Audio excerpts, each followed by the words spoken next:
I've got teenage kids. Like all parents, I worry that they might engage in risky behavior, including drinking, smoking, and drug use. The more time they spend doing extracurricular activities, tennis, gymnastics, Pandemic Legacy, building Nintendo Labo, which is awesome, the better. But it turns out that what they do in school can also affect their choices outside the classroom. That's the topic of this week's Healthcare Triage.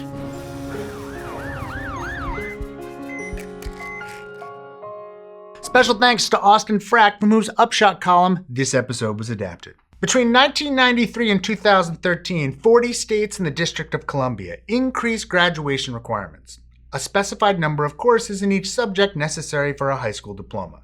The increases have been most common in mathematics and science, and may partly explain the growth in college majors in STEM fields.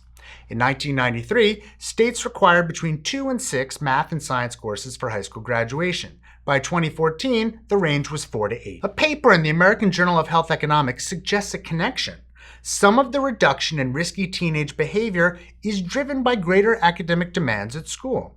Researchers examined the number of math and science courses that states required for a high school diploma and the relationship to risky behavior among high school students. The data spanned the years 1993 to 2011 and included over 100,000 students across 47 states, excluding Colorado, Nebraska, and Iowa, which did not participate in the surveys of students upon which the analyses relied. According to the study, these increases in state math and science high school graduation requirements reduced alcohol consumption without any offsetting increase in marijuana or cigarette use. More demanding academic standards decreased the number of days teenagers drank, as well as the rate at which they engaged in binge drinking, defined as more than 5 drinks at a time. For each additional math or science course required of high school students, the probability they drank or binge drank fell 1.6%. The results are a bit larger for males and for non-white students. The study could not explain why graduation requirements may have larger effects on the behavior of male and non-white students. One possible explanation is that male teenagers binge drink more than females, presenting a greater opportunity for reduction. But that explanation breaks down for non-whites because they drink less than white students. Here the explanation could be that non-white students are more affected by state requirements because they're more likely to take the minimum number of courses required or attend schools with standards that were lower before the state laws passed. Another study, focused on future earnings, also found that male and non-white students benefited more from higher math standards for high school graduation. One concern is that the results could be explained by high school dropouts. Previous research found that higher requirements encouraged some children to drop out of school, and, therefore, out of the study sample. Other work shows that staying in school reduces smoking rates and delays drinking. If those who drop out are the ones more likely to drink, that could skew the findings.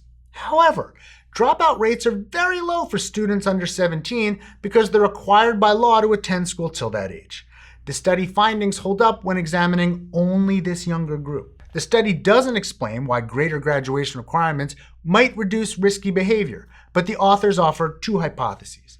First, greater demands at school take more time, longer hours doing homework and studying. Students who spend more time on schoolwork have less time to do other things. They could also be reducing sleep or exercise, though. Second, a number of other studies have shown that increased high school math graduation requirements have been linked to higher future earnings. This increases the potential loss to students who jeopardize those future earnings through risky behavior. This second theory requires teenagers to be pretty forward-looking, something parents of teenagers, mine included, might find implausible. Rates of alcohol, drug, and tobacco use among teenagers are high enough to provoke concern among their parents. According to the CDC, about 1/3 of high schoolers consumed alcohol in the last month, and 18% had 5 or more drinks when they did so.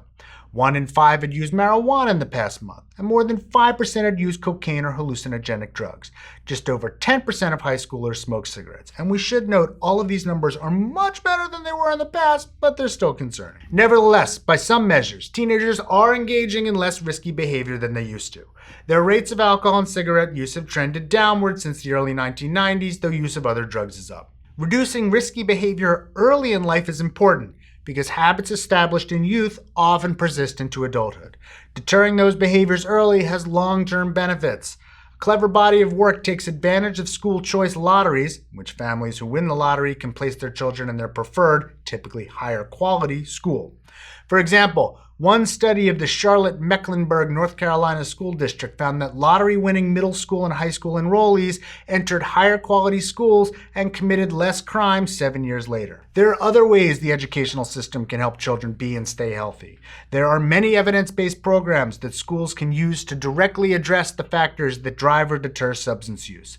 One study found that higher teacher wages are associated with lower mortality. A study of southern states found that decreasing student-teacher ratios, increasing teachers' wages, and lengthening the school year are all associated with better future health of students, including reduced smoking, obesity, and mortality. There's variation in the results of studies like these. Not all find a connection between education and health or behavioral outcomes.